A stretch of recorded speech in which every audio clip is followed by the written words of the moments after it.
تو اب میں کیا کروں؟ میں آپ کی مدد کر سکتا ہوں، لیکن اس کی ایک شرط ہے۔ اس نے شرط ہے، آپ بتائیے، میں نے بے تابی سے پوچھا تھا۔ آپ اندر کمرے میں آئیں، میں آپ کو تفصیل سے بتاتا ہوں۔ یہ کہہ کر اس نے اپنی فائل اٹھائی اور اندر کمرے میں چل دیا۔ میں بے بسی، مجبوری اور لاچاری کی تصویر بنے اس کے پیچھے کمرے میں داخل ہو گئی۔ میں اس کے سامنے بیٹھ گئی۔ اس نے سرگوشی والے انداز میں ٹیبل پر اپنی کوہنی رکھی اور مجھے مخاطب کر کے بولا، دیکھیں بی بی، بات تو صاف صاف ہے، آپ کے شوہر کا ایک اور لڑکی کے ساتھ چکر تھا۔ جیسے آپ جیسی خوبصورت اور حسین لڑکی کو اپنے جال میں پھنسا کر اس نے شادی کی تھی، بالکل ویسے ہی وہ ایسی ہی ایک امیر گھرانے کی لڑکی سے شادی کرنا چاہتا تھا۔ اس لڑکی کا پہلے سے ایک منگیتر تھا جو کہ اسی کے خاندان کا تھا۔ جب منگیتر نے مداخلت کی اور آپ کے شوہر اور اس لڑکی کو جدا کرنا چاہا تو آپ کے شوہر نے لڑکے کی جان لے لی۔ وہ معصوم اور شریف گھرانے کا لڑکا تھا۔ ایسے میں آپ کے شوہر کو اسی جرم کی وجہ سے بچا گیا ہے، اور اب وہ شاید ہی کبھی اس تھانے کے باہر کی دنیا دیکھ سکیں گے۔ یہاں سے انہیں بڑے جیل منتقل کیا جائے گا اور پھر انہیں بھی اس کی سزا، یعنی کہ ان سے پورا بدلہ لیا جائے گا۔ یہ کہہ کر اس نے ایک لمبی سانس چھوڑی اور میری طرف دیکھنے لگا۔ سگریٹ کے دھوئیں سے میرا دماغ گھوم رہا تھا۔ تو آپ کو کیا لگتا ہے اب میرے شوہر کے لیے کوئی معافی تلافی کی گنجائش نہیں ہے؟ میں اپنے شوہر کے بارے میں وہ بات سن کر جس سے میرا کلیجہ کٹا تھا وہ بھی خاموش رہی، کیونکہ میں نہیں چاہتی تھی اس خبیث شخص کو میرے گھر کے حالات کے بارے میں پتہ چلے۔ مجھے چپ دیکھ کر وہ اور ڈرانے لگا، اگر تم مجھ سے نکاح کر لو تو تمہارے شوہر کی زندگی بچ سکتی ہے، ورنہ ایک ہفتے کے اندر اندر وہ اگلے جہاں میں پہنچ جائے گا۔ اس نے تھانے کی چھت کی طرف دیکھ کر غلیظ سا اشارہ کیا۔ مجھے اس پر گھن آ رہی تھی۔ تم جیسا خبیث انسان میں نے آج تک نہیں دیکھا۔ میں نے غصے سے ٹیبل پر ہاتھ مارا اور وہاں سے نکل آئی تھی۔ مجھے وہ شخص اس وقت دنیا کا بدترین شخص لگ رہا تھا، اور حقیقت بھی یہی تھی، جو کسی کی مجبوری کا فائدہ اٹھائے اس سے برا کوئی ہو بھی نہیں سکتا۔ راستے میں بہت روئی تھی۔ مجھے احمد سے یہ امید کبھی بھی نہیں تھی کہ وہ مجھے دھوکہ دے کر کسی اور لڑکی سے شادی کرنا چاہے گا، جبکہ میں تو اس کے بارے میں ہمیشہ سے یہی سوچتی آئی تھی کہ وہ مجھ سے بے پناہ چاہتا ہے۔ لیکن آج جو کچھ اس پولیس والے کی زبان سے میں نے سنا تھا کہ ایک لڑکی کی خاطر اس نے کسی کی جان بھی لے لی، اتنا بڑا جرم اس سے مرتکب ہو گیا تو اور کیا کچھ نہیں کیا ہوگا، یہ سوچ کر میرے دل میں غم و غصہ بھر گیا۔ میں چاہتی تھی کہ میں کبھی بھی احمد کی شکل دوبارہ نہ دیکھوں۔ گھر گئی تو ساس میرا انتظار کر رہی تھیں۔ ان کے بھی آگے پیچھے پوچھنے پاچھنے والا کوئی نہیں تھا۔ ان کے بیٹے کو لینے اور ضمانت پر رہا کروانے تھانے کوئی جا بھی نہیں سکتا تھا۔ ایک میں ہی ان کے بیٹے سے محبت کرتی تھی اور اپنی دنیا اس کے لیے لٹا بیٹھی تھی۔ ساس نے مجھ سے تفتیشی نگاہوں سے پوچھا، کیا ہوا؟ میرے بچے کو انہوں نے کیوں بند کیا ہے؟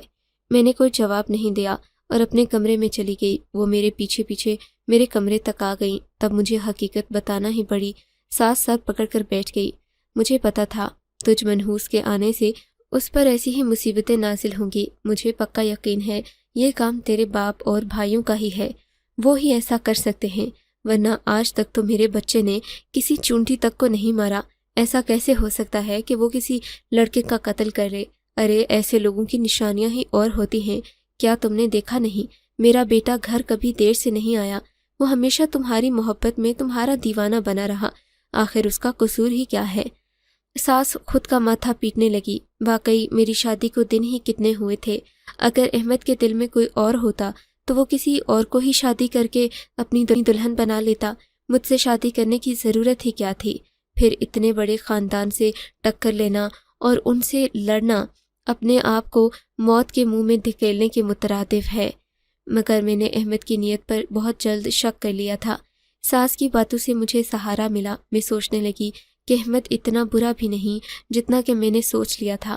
اب مجھے اس کی رہائی کے لیے کوئی نہ کوئی کوشش تو کرنی ہی چاہیے۔ میں نے سب سے پہلے اپنے میکے کا دروازہ کھٹکھٹایا۔ میری بہن نے جو کچھ مجھے بتایا تھا وہ صحیح نکلا تھا۔ میرے گھر والوں نے میرے شوہر کو خود ہی تھانے میں بند کروایا تاکہ میں سب کچھ چھوڑ چھاڑ کر مجبور ہو کر واپس اپنے گھر آ جاؤں اور اس محبت کے کھیل سے باز آ جاؤں۔ مگر میں ایسا کیوں کرتی جبکہ اب میں احمد کے نکاح میں تھی؟ امی ابو نے ساتھ نہ دیا تو میں دوبارہ تھانے پہنچ گئی۔ کیونکہ مجھے احمد کی رہائی سے مطلب تھا۔ میں چاہتی تھی کہ وہ کسی طرح تھانے سے باہر نکل آئے۔ میں اس کی محبت رات تڑپ رہی تھی۔ میں تھانے میں جا کر اسے ملاقات کرنا چاہتی تھی۔ تب انسپکٹر میرے قریب آیا اور بولا، آپ کو بڑے صاحب بلا رہے ہیں۔ مجبوراً مجھے بڑے صاحب کے پاس جانا پڑا۔ اس نے مجھے اسی طرح کرسی پر بیٹھنے کا کہا، خود ٹیبل کی دوسری طرف سے ہو کر مجھے اپنی غلیظ نگاہوں کا شکار بناتے ہوئے بولا، تمہارا شوہر بہت برے حالات میں ہے، اس کا جسمانی ریمانڈ چل رہا ہے، عدالت میں اس کی پیشی بہت جلد ہے۔ اب اگر تم چاہو تو اسے بچا سکتی ہو، میری شرط تو وہیں کی وہیں ہے، اور دیکھو میرے لیے کچھ مشکل نہیں کہ میں اسے اس تھانے سے فرار کروا دوں، اسے کوئی کچھ کہہ بھی نہیں سکے گا۔ ہم نے بڑے مجرموں کو پشت پناہی کی ہے، ہمیں پتہ ہے کہ کسے کس طرح بچانا ہے۔ اب اگر تم میری شرط ماننے کو تیار ہو تو پھر بولو، میں تمہارے شوہر کو کل ہی رہا کروا دیتا ہوں۔ انسپکٹر صاحب، ہم نے محبت کی شادی کی تھی۔ میں نے اسے تقریباً اللہ کا واسطہ دیتے ہوئے گڑ گڑا، محبت کی شادیوں میں ایسا ہی ہوتا ہے بی بی، تمہارے شوہر نے جرم ہی اتنا بڑا کیا ہے کہ اب اس کی کوئی معافی نہیں۔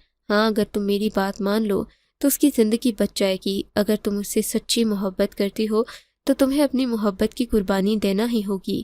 اس کی بات سن کر میں سوچ میں پڑ گئی تھی، اگر میں اس شخص سے شادی کر بھی لیتی تو احمد اس جیل سے رہا بھی ہو سکتا تھا، اس کی زندگی بچ سکتی تھی اور وہ موت کا شکار ہونے سے بچ سکتا تھا۔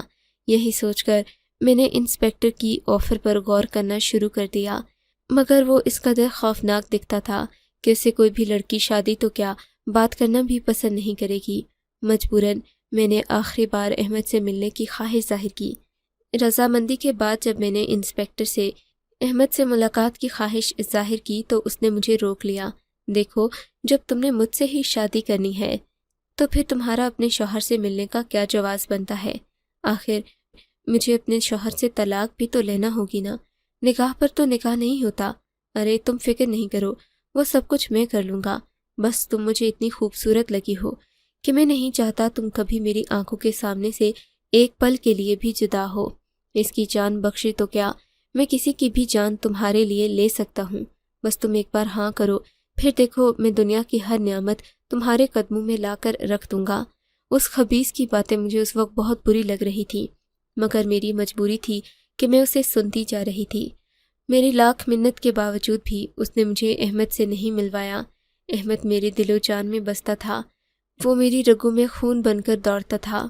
میں نے اس کے لیے اتنی بڑی قربانی دینے کا فیصلہ کر لیا تھا کیونکہ میں چاہتی تھی میری وجہ سے وہ جیل میں سڑ سڑ کر ساری عمر نہ گزارتے۔ میں نے ہر کوشش، ہر حربہ آزما لیا تھا۔ میرے پاس آخری راستہ انسپکٹر سے شادی کرنا ہی بچا تھا۔ میں نے اپنے شوہر سے ملے بغیر ہی نکاح کی حامی بھر لی۔ شام کو انسپکٹر مجھے اپنی گاڑی میں بٹھا کر ایک انجان جگہ پر لے گیا۔ یہ کوئی ہوٹل تھا جس کو دیکھ کر میرے ذہن میں احمد کے ساتھ شادی کی یادیں تازہ ہو گئیں۔ ہم بھی گھر سے بھاگ کر اسی طرح آئے تھے۔ آج میرے دل میں کوئی خوشی نہیں تھی، میری آنکھوں سے آنسو بہہ رہے تھے، میں کسی اور کی ہونے جا رہی تھی۔ یہ کیسا نکاح تھا جس میں نہ میں نے عدت پوری کی، نہ ہی کوئی اور کارروائی ہوئی۔ میں تو اپنے حواس کھو بیٹھی تھی۔ مجھے ان مسائل کی باریکی کا اندازہ بھی نہیں تھا۔ مجھے یہ بھی معلوم نہیں تھا کہ میں کیا کرنے جا رہی ہوں۔ میری عمر اس وقت صرف اور صرف 17 سال تھی۔ اس نازک اور کچی عمر میں انسان کے دماغ پر اس کے خواب طاری ہوتے ہیں، وہ کسی اور چیز کو نہ دیکھتا ہے نہ سمجھتا ہے۔ انہی سوچوں میں گم تھی کہ اس نے گاڑی کا دروازہ کھولا۔ اس نے مجھے اپنے پیچھے آنے کا اشارہ کیا۔ میں اس کے پیچھے پیچھے کسی مجرم کی طرح چل رہی تھی۔ ہوٹل کے ریسیپشن پر جا کر اس نے میرے اور اپنے لیے ایک کمرہ بک کیا۔ ہوٹل کا عملہ مجھے عجیب سی نظروں سے دیکھ رہا تھا جبکہ وہ اپنی وردی میں ملبوس تھا۔ تھوڑی دیر میں وہ مجھے ایک کمرے میں لے آیا۔ تم یہاں بیٹھو، میں مولوی صاحب کا بندوبست کر کے آتا ہوں، یہ کہہ کر وہ کمرے سے نکل گیا۔ میں حیرت اور بے بسی کی تصویر بنے کمرے کو غور سے دیکھ رہی تھی۔ جی چاہتا تھا کہ میں بھی اس کھڑکی سے کود کر اپنی جان دے دوں، لیکن حرام موت مرنے کا کیا فائدہ؟ پھر تو احمد سے ملاقات کا کوئی بھی بہانہ باقی نہ رہ جاتا۔ اس طرح کم از کم میں احمد کی زندگی تو بچا رہی تھی۔ اگر میں بھی مر جاتی تو خدا جانے میرے احمد کا کیا ہوتا۔ میں یہی سوچ سوچ کر پریشان تھی۔ آدھے گھنٹے کے بعد وہ خبیث واپس آیا اور بولا، چلو ہمارے نکاح کا وقت ہو گیا ہے، تم یہیں بیٹھو، کچھ لوگ آئیں گے، وہ تم سے قبول و ایجاب لیں گے، بس تم نے ہاں کہہ دینی ہے، اس کے بعد سمجھو کہ اس دنیا میں آزاد گھومے گا پھرے گا، کوئی اسے کچھ نہیں کہہ سکے گا۔ میرا دل زور زور سے دھڑکنے لگا تھا۔ نکاح کے کاغذات پر سائن کرنے سے پہلے میرے جسم میں جیسے جان ہی نہیں رہی تھی۔ ایک آدمی جس کے چہرے پر نہ داڑھی تھی نہ ہی وہ کسی طرح سے مولوی لگتا تھا، کمرے میں آیا اور اس نے میرے سامنے 2-3 کاغذات رکھے۔ میں نے ان پر بنا دیکھے ہی دستخط کر دیے۔ میں کیا دیکھتی، کیا پڑھتی اور کیا سنتی، میرے تو اپنے حواس کھو چکے تھے۔ یہ کیسا نکاح تھا، کیسی شادی تھی، نہ ہی اس شادی میں کوئی شریک تھا، نہ ہی اس نکاح کے کوئی گواہ تھے۔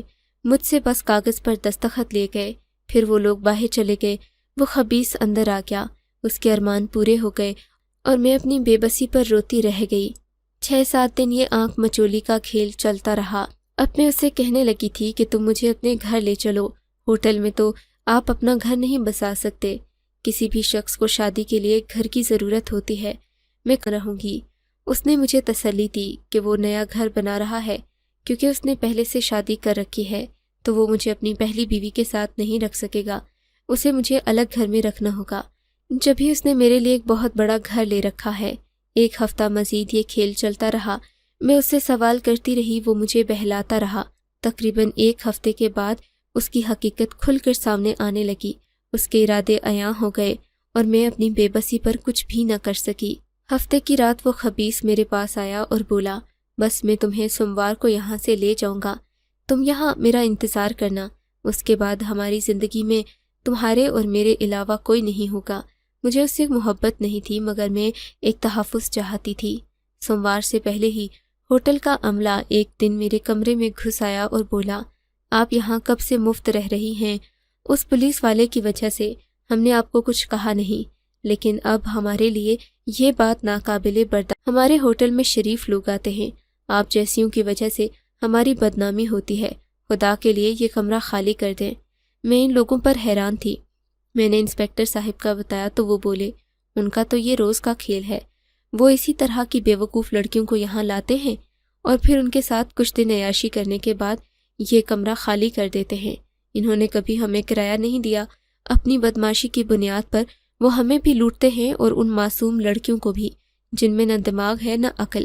خدا جانے آپ لوگوں کے دماغ میں عقل ہے کہ نہیں جو آپ لوگ اس خبیث کے ساتھ بار بار چلی آتی ہیں۔ ہوٹل کے عملے کی بات سن کر میرا رواں رواں کانپنے لگا۔ یہ ایک بہت ہی مخلص شخص تھا جس نے مجھے یہ ساری کہانی سنائی تھی۔ میرا تو ان کے ساتھ نکاح ہوا ہے۔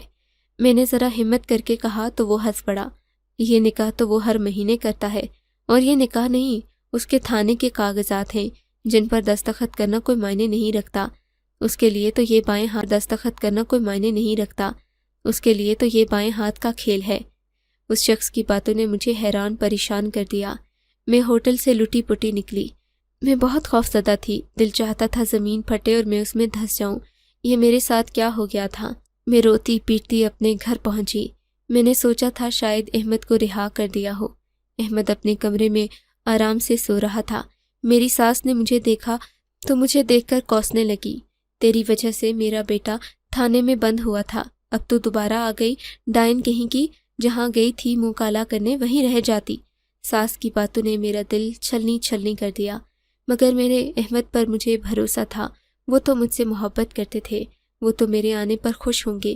یہ سوچ کر جب میں کمرے میں گئی تو انہوں نے مجھ سے منہ پھیر لیا، کہنے لگے، مجھے سب پتہ چل گیا ہے، تھانے کے عملے نے مجھے بتا دیا کہ تم نے میری عزت پر داغ لگا دیا، تم جیسی لڑکی کو میں دوبارہ، مجھے تم سے گھن آ رہی ہے۔